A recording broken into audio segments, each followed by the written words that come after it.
Welcome to Dweller of the Dark. We are a channel honoring the yellowed and blackened bones of many prominent authors.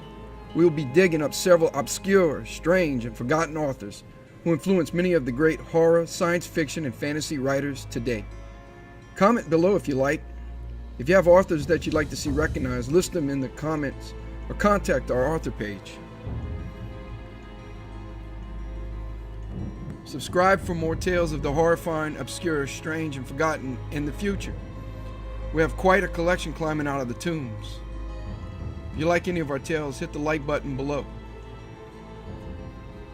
We want to introduce Horror Writer Association honored guest blog writer and the HWA's Halloween Haunts 2018 blog winner, J.J. LeBlanc. J.J. LeBlanc grew up listening to all manner of tales in the remote swamps, coastal waterways, and marshes of Louisiana. Later, during his international assignments, J.J. traveled the world from Africa to Timor Este, collecting several stories of his adventures. He has a passion for character-driven writing and all manners of stories, but his writing obsessions are science fiction, fantasy, speculative, and cosmic horror. He's been influenced heavily by M.R. James, Ray Bradbury, Clark Ashton Smith, Howard Phillips Lovecraft, Philip K. just to name a few. Horror writers who have offered advice and encouragement for his writing have been Anne Rice, Stephen King. Stephen emphatically encouraged Jeff to become a novelist. Jeff LeBlanc wrote his first novel in 2011, The Devil of Black Bayou, inspired by his transatlantic trip by boat from the North Sea back to the United States.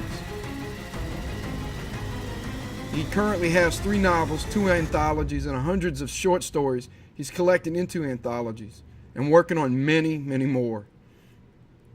Notable were the Horror Writer Association's Halloween Haunts 2018 as an honored guest. He was an HWA blog winner.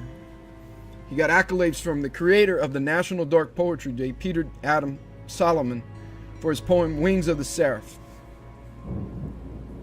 In 2009, he reached number 11 on the Anthony's horror listing out of 10,000 offers for The Devil of Black Bayou. An editor-in-chief for the Left Hand Publishers, Karen, noted, quote, "We found the anthology for Wolves, Wings, and Other Things enjoyable and the artwork creative." He had a novella, War with Werewolves, sent to Lichen Valley Publishers, which got into the final round.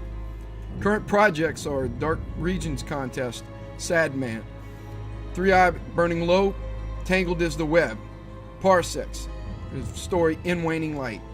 The Dark he listed in the Spider's Web, and currently he has Mythic Beast right now with A Warning of Gorgons. He also submitted to Creative Capital for Tangled is the Web. Novels as he's listed was Devil of Black Bayou, Shadows, Ghost of the Moonlight, and Wings of the Seraph, all published by Cloven Hook Publishers in ebook format. Wolves, Wings, and Other Things was written in 2015. It was first published as an ebook by Cloven Hook Publishers in 2016. The collection introduces the dark Avalon mythos detailed in the novels The Wings of the Seraph, Shadow, Ghost of the Moonlight, and The Devil of Black Bayou. These are the first of 3 separate trilogies. Few of the stories listed in Wolves, Wings, and Other Things are Wings of the Seraph. A rancher and his adopted cowboys will battle and have their world crushed by ancient winged towers. Who will live? Who will die? And what betrayal will change the rancher forever? Another story listed is The Devil of Black Bayou. This is a book excerpt. Love and loss for a cursed immortal. Try not to judge the pirate too harshly. Or the vampire. The Gorgon is another story listed in the anthology. A dying man runs for his life in a starlit swamp from his wife. What could cause the man such terror to flee? Will he survive this night? Another story in this anthology is Mary Wept. A murderous woman rots under an old house. Is she a lunatic or possibly controlled by something else? Another story listed is The Lightning Bug. A heroin addict is drawn toward an electrifying sermon with an odd congregation. What is the secret of the sermon? Another story is Anniversary at Lake Pelto. A boat captain's daughter honors her father's sacrifice to an alien. Excerpt shadow ghost of the moonlight. The mercenary and his father prepare for war with something growling in the fog. It is said the human monster sometimes peers at us through our own mirror. What will these people discover about themselves facing adversity and doom? Who will survive the encounters and battles? And whose mind, heart, or soul will be lost to these horrific haunters of the dark? Please check out Wolves, Wings, and Other Things, listed in the ebook section of the Jeffrey LeBlanc website. If you have any other questions, list them in the comments below. Thank you.